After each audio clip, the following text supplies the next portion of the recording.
It is a huge pleasure to welcome Prime Minister Modi to Australia. Prime Minister Modi is the boss.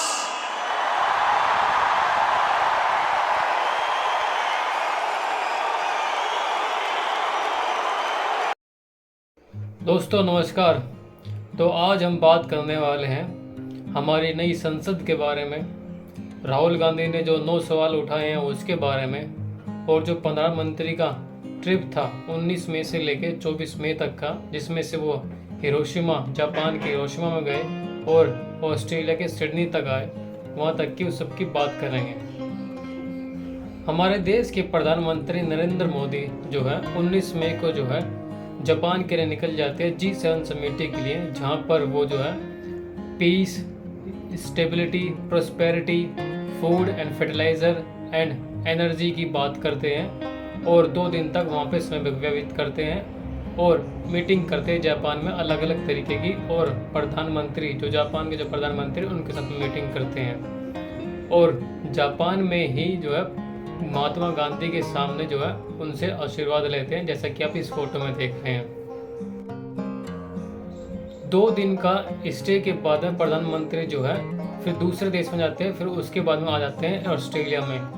Australia में Sydney में आके जो है प्रधानमंत्री NRIs को संबोधित करते हैं, और वहाँ पर जैसे कि ऑस्ट्रेलिया के प्रधानमंत्री ने बोला ये वाली बात, Prime Minister Modi is the boss.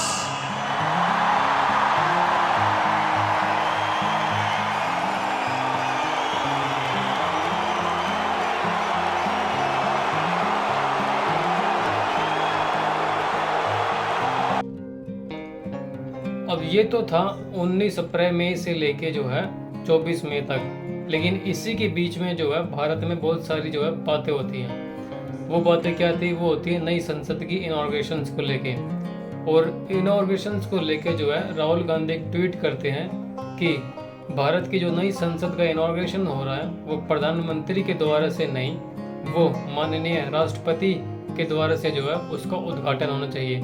अब इसी को लेके जो है हमारे देश में जो है राजनीति गर्माहट आ जाती है, और कुछ पार्लियामेंट जो कुछ पार्टीज़ हैं वो बॉयकॉट करती है, और कुछ पार्टीज जो है बॉयकॉट को नहीं करती है। इन प्रधानमंत्री के इनॉग्रेशंस को लेके जो है उसको उनके समर्थन में रहती हैं।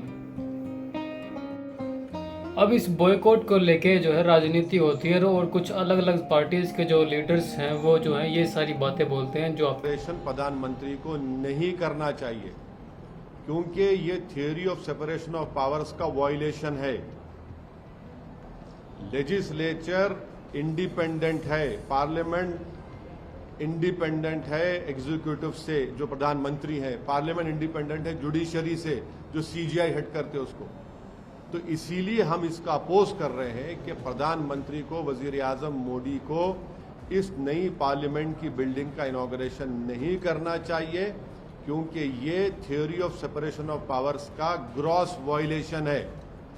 ये स्पीकर के डोमेन में, लेजिस्लेचर के डोमेन में एग्जीक्यूटिव इंटरफेयर हो रहा है।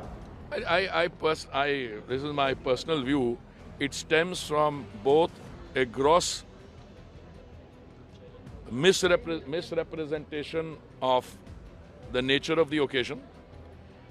You are celebrating India, the mother of democracies, the world's largest democracy, now the 5th largest economy in the world, going in the direction of the 3rd largest economy in the world. And you want to disassociate yourself from that. You're disassociating yourself from India, from what is Indian civilization, culture, and Indian democracy. I mean, in 1926, when this became the physical building of the Imperial Legislative Assembly, to 1947 till it was then. But in 1947, who was in power then? They're going back on their own past. मंत्री खुद करते हैं, ये राष्ट्रपति करना चाहिए। पहले foundation करते वक्त भी वो उस वक्त के जो शेड्यूल कास्ट समाज से आए थे, दलित समाज से, उनको फाउंडेशन पे नहीं बुलाया। इस वक्त इस इनॉग्रेशन को भी वो शेड्यूल ट्राइब मुर्मा जी है, और ये बोलते हैं हम शेड्यूल कास्ट, शेड्यूल ट्राइब्स को इतना महत्व दिया। अरे जिस जगह महत्व देना है उनकी गरिमा बढ़ाना है, उस जगह तुम उनको देते नहीं और बात के लिए अपने वोटों के लिए ये बात कहकर दूर हो जाते। These people have no veneration for the parliament or the sanctity of the parliament. They are talking about the president. They have boycotted the president's address numerous times. They have, constantly been disrupting the parliament. They have been disrupting the rights of members to speak in the parliament, getting into wells, throwing things. They have absolutely no respect for the parliament. Now this is a great occasion for the country, and yet they play divisive politics. आपकी screen पे जो ये मैं report दिखा रहा हूँ, ये report the wire की तरफ से आई है और इस रिपोर्ट में ये बताया गया है कि 155 सांसदों को पिछले कुछ सालों से जो है संसद से निलंबित किया गया है और प्रधानमंत्री जी ने जो है संसद में खड़े होकर किसी भी सवाल का जो है अभी तक जवाब नहीं दिया जो अपोजिशन पार्टीज के द्वारा से उठाए जाते हैं। और यहाँ तक कि 2014 से लेके अभी तक प्रधानमंत्री नरेंद्र मोदी ने जो है अभी तक कोई प्रेस कॉन्फ्रेंस जो है की नहीं है कि प्रेस कॉन्फ्रेंस में जो पत्रकार हैं उनके सवालों के जवाब दे पाए।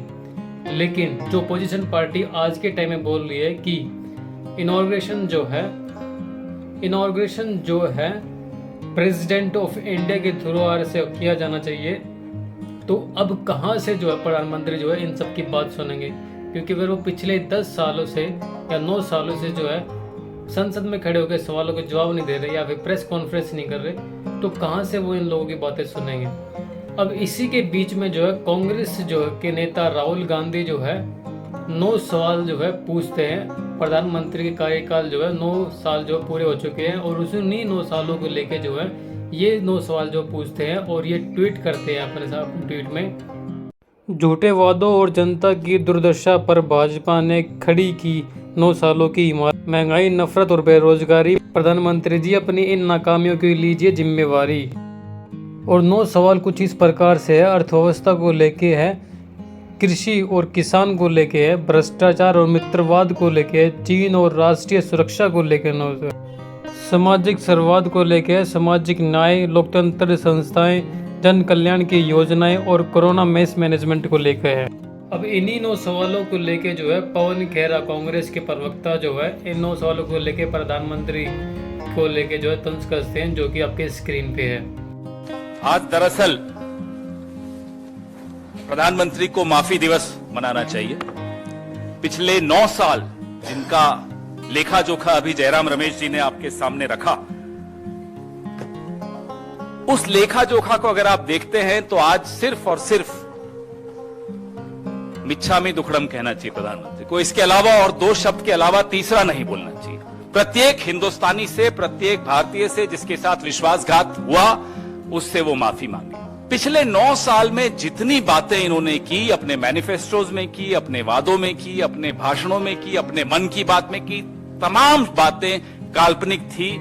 उनका हकीकत से दूर दूर तक कोई लेना देना नहीं था। मेरी और आपकी जिंदगी पर उसका कोई प्रभाव नहीं पड़ा। जब हम आपसे पिछले 9 साल का हिसाब मांगते हैं तो आप अब 900 साल पीछे मत ले जाइए इतिहास में कि 900 साल पहले ये हुआ था, 800 साल पहले ये हुआ था, 700 साल पहले, किसी को कोई रुचि नहीं। सब यह जानना चाहते हैं कि पिछले 9 साल में आपने क्या किया। बात तो बिल्कुल सही है। पिछले 9 साल में ऐसा क्या किया गया ताकि जो जन कल्याण है उनका भला हुआ हो, उनकी जो लाइफ स्टैंडर्ड है उनसे इम्प्रूव हुआ हो। लेकिन इन सब चीज़ों के बारे में बात करनी चाहिए, लेकिन मेन मीडिया जो इन चीज़ों में बात नहीं कर रही है। मेन मीडिया क्या बात कर रही है वो आपकी स्क्रीन पे ये है।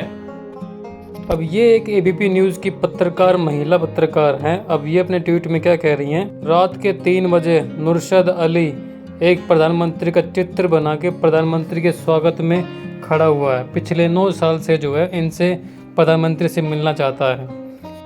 ये सारी चीज़ें जो हैं अपने ट्वीट में ये करती हैं। लेकिन जो रियल्स क्वेश्चंस क्या है, अनएम्प्लॉयमेंट्स को लेके, महंगाई को लेके, जंतर मंतर पर चल रहा जो पहलवानों का रेसल जो प्रोटेस्ट है उसको लेके, मणिपुर में जो वायलेंस चल रहा है उसको लेके, और ये जो संसद का जो उद्घाटन जो करना, एक्चुअल में जो संसद का उद्घाटन करना चाहिए वो हमारी राष्ट्र कायदे से जो संसद का उद्घाटन करना चाहिए वो भारत के राष्ट्रपति द्रौपदी मुर्मू को करना चाहिए। लेकिन ऐसा हो नहीं रहा और इसीलिए जो अपोजिशन पार्टी जो उसको बॉयकॉट कर रही हैं। तो फिलहाल इस वीडियो में इतना ही। तब तक के लिए मुझे धन्यवाद। Bye bye, see you, Tata.